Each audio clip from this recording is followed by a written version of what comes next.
আসসালামু আলাইকুম, আমি শামস। আজকের ভিডিওতে আমি দেখানোর চেষ্টা করব কিভাবে তুষ মেরে চকচকে ঝকঝকে করতে হয়। তো এটা আসলে খুবই ইজি। প্রথমে সুপার গ্লু আপনাকে দিতে হবে, আমি যেভাবে দিচ্ছি এভাবে, বা আপনার সুবিধা মতো। মেন কথা হলো সুপার গ্লুর একটা প্রলেপ দিতে হবে এবং সাথে সাথে তুষের যে গুঁড়া আছে গুঁড়াটা অল্প পরিমাণে ছিটাইতে হবে। আপনি যদি বেশি পরিমাণ দেন তাহলে জিনিসটা ভালোভাবে লাগবে না। তো এরকম করে আপনি দিবেন, দেওয়ার পরে গ্রাইন্ডিং মেশিন দিয়ে একটা ঘষা দিবেন। ঘষা দেওয়ার পরে দেখবেন যে অনেক জায়গায় কিন্তু গ্যাপ আছে। তো এই গ্যাপ গুলোর মধ্যে পরবর্তীতে যে কাজটা করতে হবে, আবার সুপার গ্লু নিতে হবে এবং গ্যাপ গুলোর মধ্যে এরকম করে আস্তে আস্তে অল্প অল্প তুষ দিয়ে দিয়ে গ্যাপ গুলা ফিল আপ করতে হবে। আসলে এই জিনিসটা একটু কষ্টদায়ক বেশি, কিন্তু আপনারা নিজেরাও চাইলে করতে পারবেন। তারপরে যখন দেখবেন যে মোটামুটি একটা লেয়ার হয়ে গেছে সুপার গ্লু দিয়ে, তারপরে আপনি নেগেটিভ পজিটিভ গ্লু দিতে পারেন।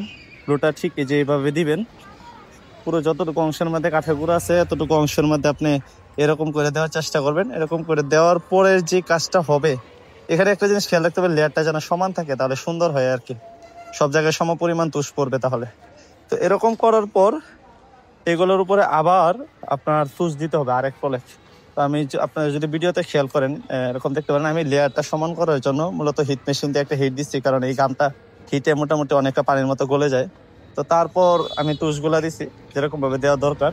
তো তুষগুলো যদি আপনি চেলে নেন, চেলে মানে হলো ধরেন কোনো কিছু ছাঁকনি দিয়ে যদি চাইলা নেন, তাহলে দেখা যাবে একই পরিমাণে তুষ থাকবে, তো একই ক্যাটাগরি, তাহলে সুন্দর দেখা যাবে আরো বেশি।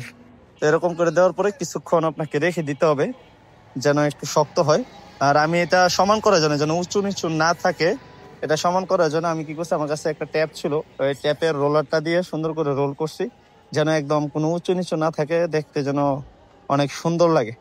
তো এরকম করে কিছুক্ষণ করার পরে আপনাকে কি করতে হবে যে, প্রায় আমার যে গামটা এটা তো অরিজিনালটা, তো যার কারণে আপনার একদিনের মতো সময় লাগে। আর যেগুলা হার্ডওয়্যারের দোকানে পাওয়া যায় ওই গ্লুগুলা, নেগেটিভ পজিটিভ গ্লুগুলা দেখা যায় যে 2-3 ঘন্টার মধ্যে শুকায় যায়। তো এরকম শুকানোর পরে সিরিজ কাগজ দিয়ে ঘষবেন, সমান করার পরে আবার আরেকটা প্রলেপ দিবেন এরকম নেগেটিভ পজিটিভ গুলো দিয়ে। প্রলেপ দেওয়ার পরে কিছুক্ষণ পরে দেখবেন যে শুকায় গেছে। শুকানোর পরে আমি যদি আমার ব্যাটের আউটলুকিংটা দেখাই, এই যে দেখেন, এই যে এখানে করেছে চকচকে